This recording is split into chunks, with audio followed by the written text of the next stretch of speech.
On the agenda tonight, we're going to be taking a look at Taj Farrant with his debut single, which is called Just Can't Sleep.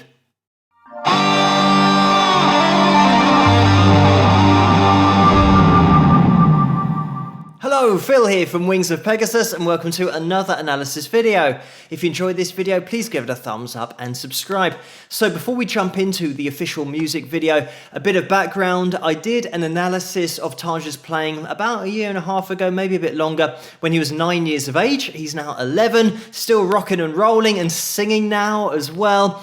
Another thing to mention is that I am going to approach this like a normal analysis, so I will jump in about halfway through. If you want to watch the song the whole way through without me interrupting it, which I strongly recommend, click on the link in the description below because that will take you to Taj's official channel. So go over there, watch it multiple times, hit the thumbs up, subscribe, all of that good stuff. We are going to be getting into it now, so let's get Taj up on screen and see how he gets on.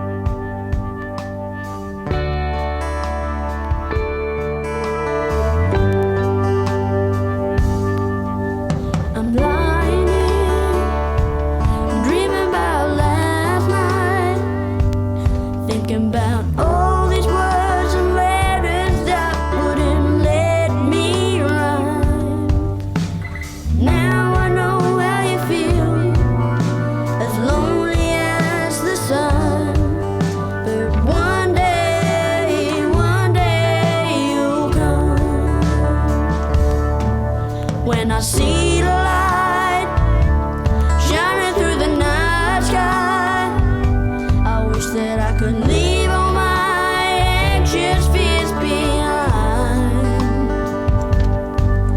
When I cry the river dry, don't come to me for why, 'cause the wise man never told me any lies. 'Cause all we need is love and faith and unity. Take me to the dreamland far away. Sway me in your arms, embrace eternity. Come take me there, take me far away.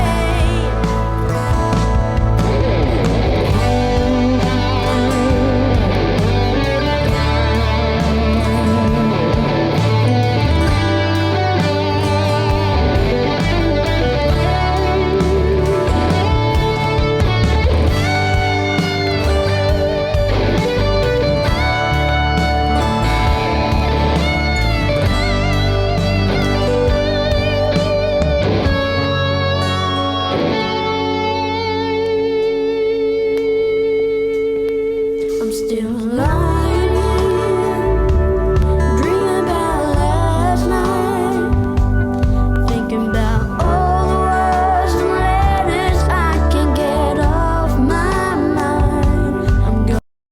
I'm just going to jump in here, and with that guitar solo, the thing about Taj's playing, which I did mention in that first video, is the expression in his vibrato, and I love the way that he never holds back with his vibrato. It's something that, as a teacher for over 15 years, when you do teach kids at kind of 7, 8, 9, 10 years of age, it's almost as if the technique is the first thing that you can get, pretty much playing notes one after the next, gradually speeding up scales, arpeggios, but the expression can sometimes take multiple years, sometimes a lifetime to master your own expression on that fretboard, and Taj just has that. And I'm not really sure how it's worked out that it's gone the other way around, but the great thing is the Taj now already has the expression, which is the thing that a lot of people spend their whole life trying to find. And now he's adding technique on top of the expression, and he already had a hell of a lot of technique already, but you can start to hear little trills, little arpeggios, a little bit of sweep picking, all of these things that are being introduced with that control of vibrato and the expression. I just want to give a quick shout out to Brandon, who is Taj's dad, who I've been talking with over on Facebook the last couple of days, because you really do get the impression that Taj has got that family unit, the support behind him. He's enjoying what he's doing. And it's something that I mention on this channel all the time. And it doesn't matter your age. If you enjoy doing something, then it doesn't matter what your audience might be. If it is something artistic and you might be a musician or a singer or a songwriter, if you enjoy it, that rubs off on the audience. They can sense that. You certainly get that impression from Taj that he's loving what he's doing. Also, a quick shout out to Jeff Wright, who is the producer of this song. And Jeff as well left a comment on that previous analysis that I did on Taj. So thank you for that, Jeff. And anybody who has a background in production, or even if you do self-produce at home, you'll be able to hear instantly that this is not overproduced, it's not auto-tuned. There isn't a hell of a lot of post-production going on here, and that is something that Jeff mentioned in his comment. It does seem like in the music industry nowadays, the default is to put any vocal through auto-tune. But the effect of that is that you then have lots of singers that sound like Android computers, because you can hear the post-production and the processing that's going on with the voice. It's exactly the same as putting your guitar through a stomp box or through distortion. The signal is going through a processing unit before you're then hearing it. So you can hear the effect of that processing on the signal before you hear it. It's exactly the same with the voice and auto-tune. So, as I said, every voice starts to sound a little bit computerized, whereas this is just full up Taj's voice.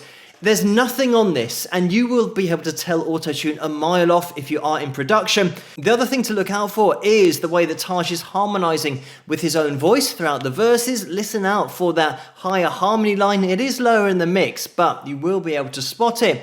And just to put a spotlight on Taj and the fact that he is singing, it's a step that a lot of guitarists never make. And obviously it's down to each guitarist or artist as a whole, which avenue they go down and which journey they want to go on. So Taj is taking on the role of lead vocalist, lead guitarist, rhythm guitarist, songwriter. He's taking on so much at the age of just 11.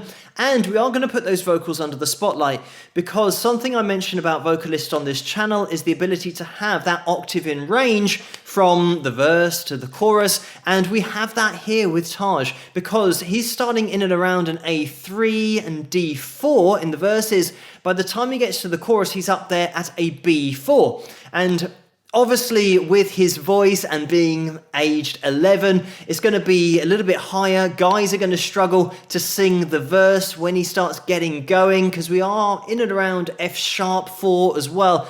If you're thinking about great guitarists, there are millions of them. If you think about great singers, there are millions of them. When you start thinking about great guitarists who are great singers, that's where you start to get into the realms of not very many people can do that and do those two things together so well. But Taj is in the position of being only 11 years of age, being a great guitarist, and getting a handle on his vocal cords.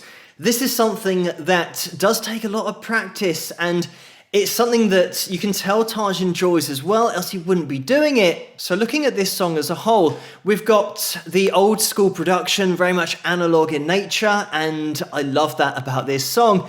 But also, we've got a song approach to the writing. And when I say that, I mean that when you have a top-level guitarist, sometimes there can be 4 or 5 minutes of just guitar work, and that is it. And I'm sure a lot of people would love to hear that. They'd love to hear Taj playing for hours on end. But with this composition, the approach of having a solo section, but it being part of an overall song with an intro, a verse, a chorus, a solo section, and then a verse with a solo or at least a little bit of ad-libbed guitar lower in the mix, it means that The vocal is going to be the focus. The overall composition is the focus, just with some great guitar solos within the composition. We will get the guitar out at the end of the video, just in case you guys have got yours out and you want to play along with this song, but we'll jump back into the video and watch it till the end. I'm going home, the chapter's closed. No more story to be told. One day you'll get there, so I'm told. Could only be love and faith and unity. Take me to the dreamland far away. Sway me in your arms, embrace eternity. Come take me there, take me far away.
And there we have it.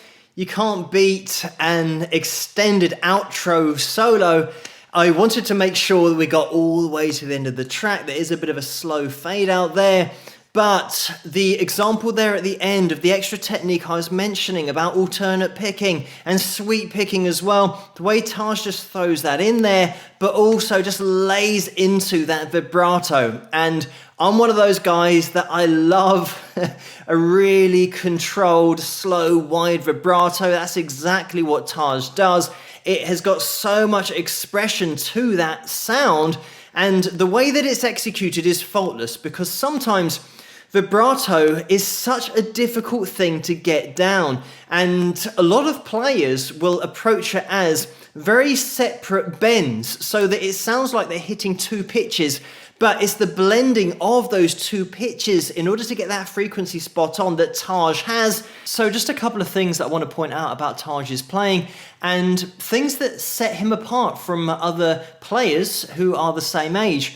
The expression, the thing that I've already mentioned, the vibrato, but referring it to the point that I just made before I got the guitar out, about blending two notes together. So when we have the vibrato that Taj is applying that is quite wide, and we are in B minor here, so if you're in your pentatonic shape 1, you want to be there on your 7th fret, and having this vibrato of pushing up quite far, you might be able to start to hear that semitone above.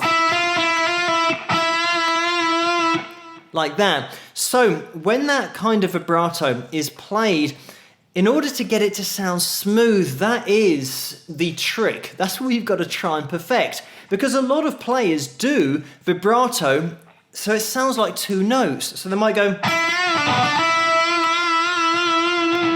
like that, which is fine, but for me, I prefer a blending of those two notes, so you get that vibrato that just sings a little bit more and sounds more like a note being held by a vocalist rather than chopping between two separate notes. But anyway, we are looking at fine details here, but that's exactly what Taj does. And just the way that when he is playing, he really goes for it with that vibrato, and he's covering quite a distance with that vibrato, and that's my personal preference when I'm listening to guitar players. Another thing that Taj does that you can't really teach, and I know this being a guitar teacher, is what he does between his phrases. So at the end here, we've got a little bit of wah-wah pedal going on, and I've got mine underneath the table. You can't see it, but I assure you it is there. When Taj is playing a phrase, say for example, he'll do all of these movements that you don't really teach anybody to do. It's just something that happens naturally once you start to get comfortable with lead playing, and you might throw together a phrase.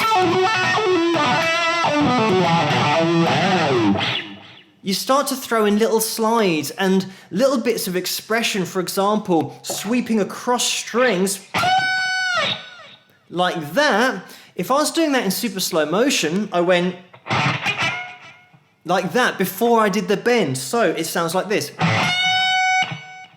So all of that noise before that bend came in was put in there, but it's not a technique you learn.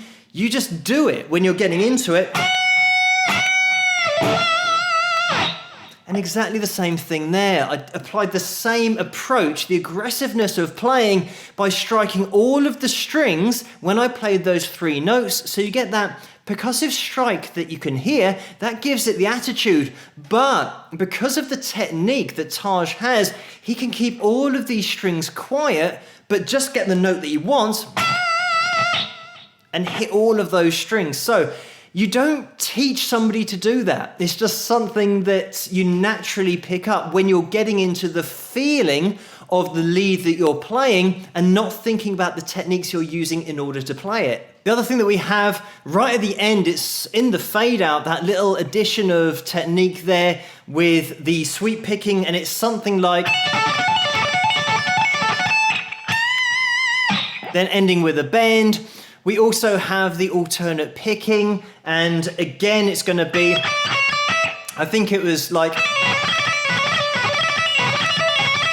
that kind of thing with the double pick again on that high E. So there's loads of technique going in there from Taj that will fly under the radar because he makes it look so easy and sound so easy as well. But once you pair that perfect technique with the caution to the wind style of playing, it's just the best of both worlds. And when I talk about the sounds that you get between phrases, it's the kind of thing that Stevie Ray Vaughan and Gary Moore, those kind of players, they threw in so much either side of the notes, where if you were trying to write it down and just copy a tab, for example, of a Gary Moore solo, there's so much you can't write down because it's noises between phrases. So if you're going,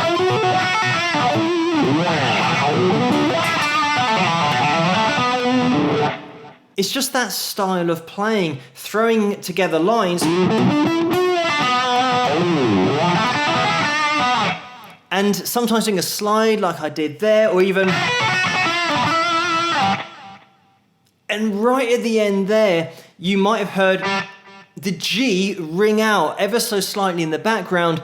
It isn't something that you're intentionally doing, but it's something that happens because of the way you're playing. So all of these tiny incidental notes that ring out, open strings, slides, and just noise between notes gives the playing the personality and the attitude that the player is feeling as they are playing. This is something that you can't really learn. If you're playing a lead guitar solo and you're trying to get the G string to ring out at a quarter volume when compared with the rest of the notes, and then do a slide down to exactly the 4th fret and slide back up to the 7th, getting back into your pentatonic shape 1, into your solo, you can't play it like that because it would just sound weird. If I went like that, it doesn't work because I'm trying to do it. Whereas when you do these kind of things naturally, as Taj does, it just sounds like expression and not something that has been learned previously. It doesn't sound contrived, it sounds natural, flowing, and you just enjoy listening to it. So just to play through the chords very quickly in case you want to play along, we've got the D sus2 in the verse, into a G, and you might want to leave that high E string open. Like that. The pre-chorus, we have the B minor, and then we go down to, I think that's going to be a B flat 11th, nice sounding chord there, to an A, to a G, and then we go G, A, D sus2, which will then lead us into the chorus. Chorus chords, we have the B minor, into G, into D sus2, into A, and just repeat those a couple of times. And the first guitar solo, the rhythm under that is just the D sus2 to the G, or if you want to leave that high E string open, just depends what you want to play underneath Taj's solo. Just for reference, at the end of the song, Taj is soloing over the chorus chords. So we've got the B minor to the G to the D sus2 to the A, like that. But like I said, head over to Taj's official channel. The link to that's going to be in the description below. Leave some likes, subscribe as well, because his playing is definitely worth your time. Thank you guys for requesting another video on Taj to follow up from that one that I did when he was only 9, but it's great to see his debut single here. Let me know what you guys think. If you did enjoy this video, please give it a thumbs up and subscribe, and I'll see you guys at the next one. Rock!